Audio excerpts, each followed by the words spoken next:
Hey there, it's Anonymous Tea, where we spill the tea anonymously. Hello, everyone. Hello, YouTubers. Hope you guys are all having an amazing day today, sending good vibes, sending positivity, sending blessings, and good energy to each and every single one of you. Thank you so much for tuning in. So, anything I say is alleged and in my very, very personal opinion. This is for entertainment purposes only. None of this is personal. The Copyright Act of 1976 is in the description box. Some meat and potatoes, some housekeeping items. It is free to follow me. Free to follow me on this channel, Anonymous Tea. Free to follow me on my other channel, Anonymous Tea Podcast. There is new content over there. Follow me on the Tickety Talk at Anonymous Tea Podcast. Free to follow me on the Instagram. On the Instagram, he's at Anonymous Reality Tea. Free to share everywhere. Free to like the video so it gets out to the algorithm. Free to share with your family, your friends, and your foes, and coming or going, hit the like button.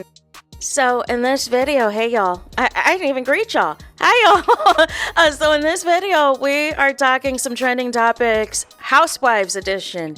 So starting off with Real Housewives of Salt Lake City, as y'all know, there was rumors that the cast had did a little bit of a crossover with the Below Deck people, and you know, filmed some episodes and things of them being on the yacht. And so Mary Crosby posted like a little reel. And why was there pictures of her and Lisa Barlow being cozy all in the photos? Are they going to be besties upcoming this season? Oh, that would be a riot, y'all. That would be an absolute riot. Switching gears over to Real Housewives of Beverly Hills, y'all. So Andy Cohen was on Howard Stern. And on Howard Stern, the question of the Housewives of Beverly Hills came up and what he thought of some of the housewives, like whether they'd ever come back, asked if Lisa Rinna would come back. Andy Cohen basically said, no.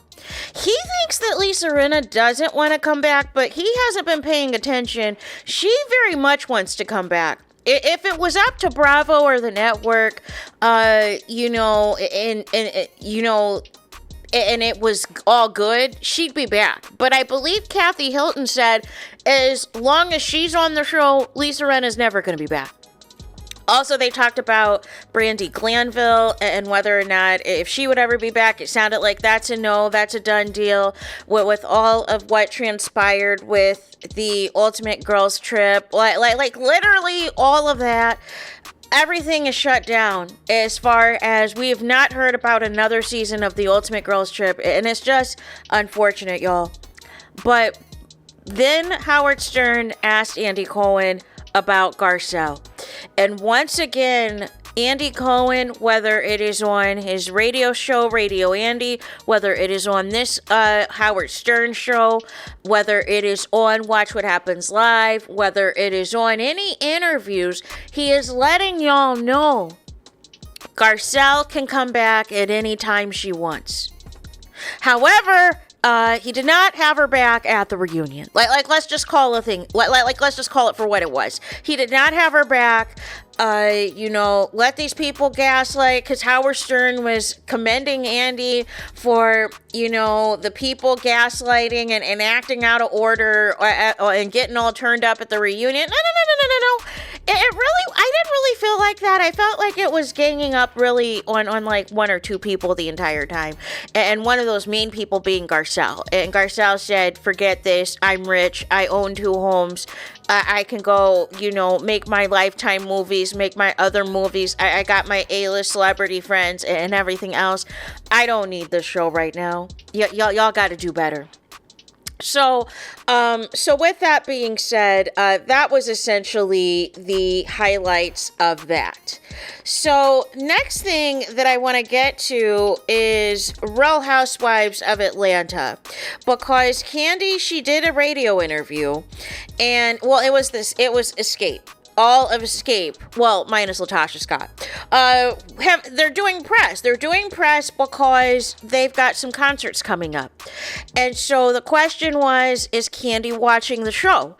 And so Kandi basically said, you know, listen, looky here, I haven't been watching the show, but I see the viral clips on Instagram. So she basically said that Shamia is the one that is keeping her in the loop of all things Housewives and what the tea is on all the girls. Hills, and she made it a point to say that she's hearing positive things about Angela Oakley.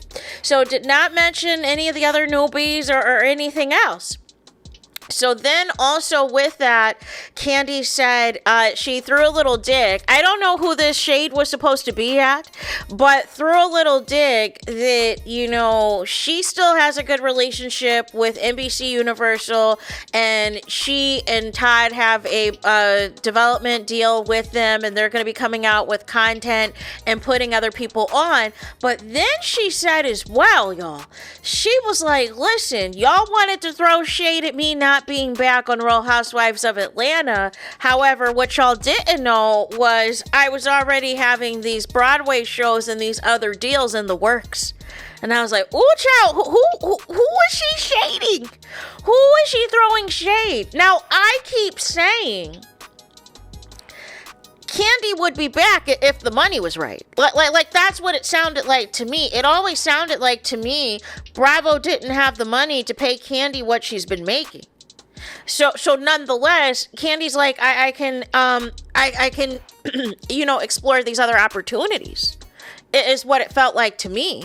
And it felt like they couldn't pay Sheree. It felt like they couldn't pay Kandi. Kandi now is talking about that Real Housewives of Atlanta always has to evolve and that they always have to change cast members. But Kandi, you did say previously when you were on the show that the show didn't need to change, that the show didn't need a revamp, that the show didn't need to do this or do that, because you felt that it was fine the way it was as long as you were on there.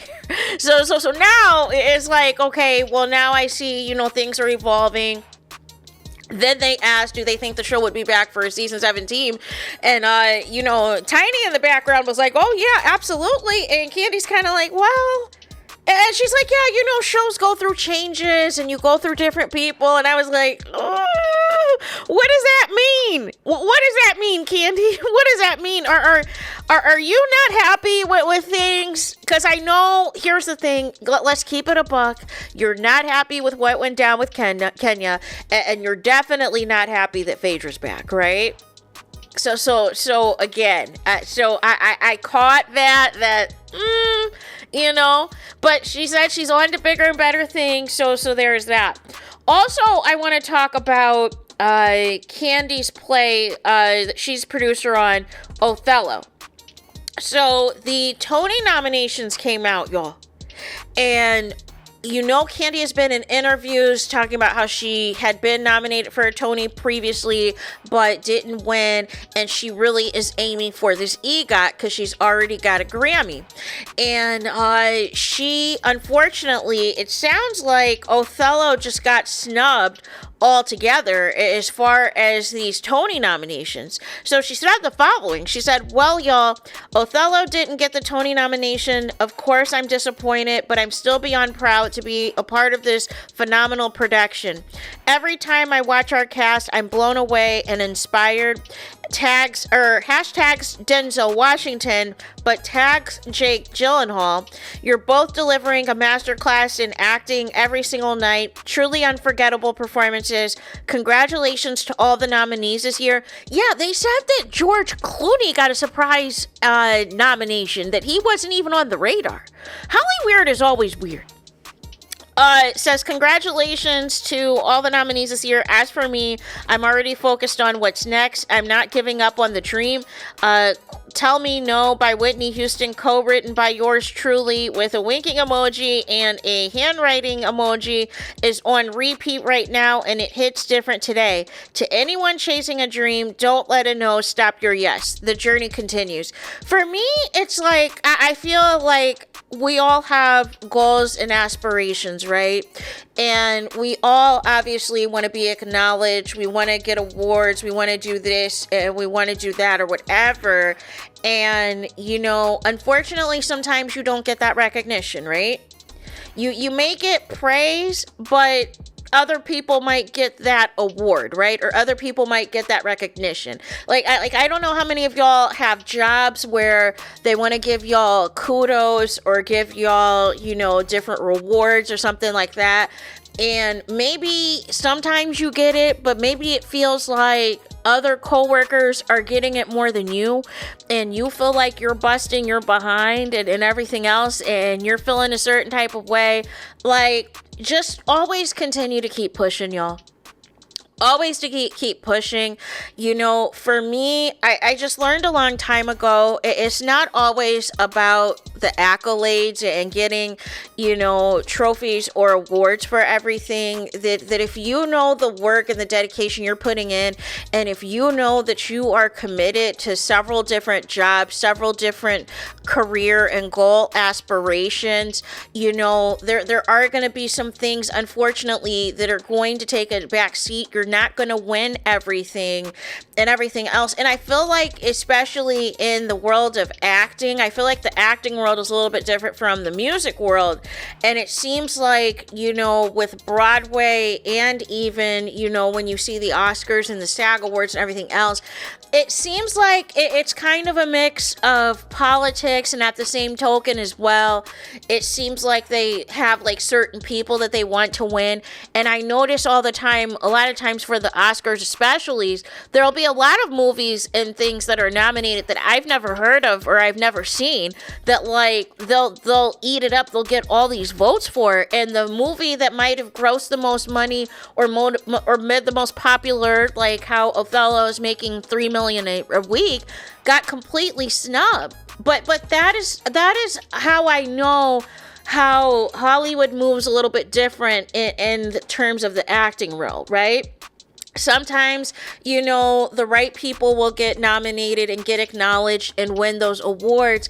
And unfortunately, sometimes, even though you're breaking all these records, you're making all this money, you're getting all these rave reviews, sometimes you get snubbed. But I'm glad that Kandi is taking the high road and saying, listen, this is going to make me, you know, soar to even higher heights.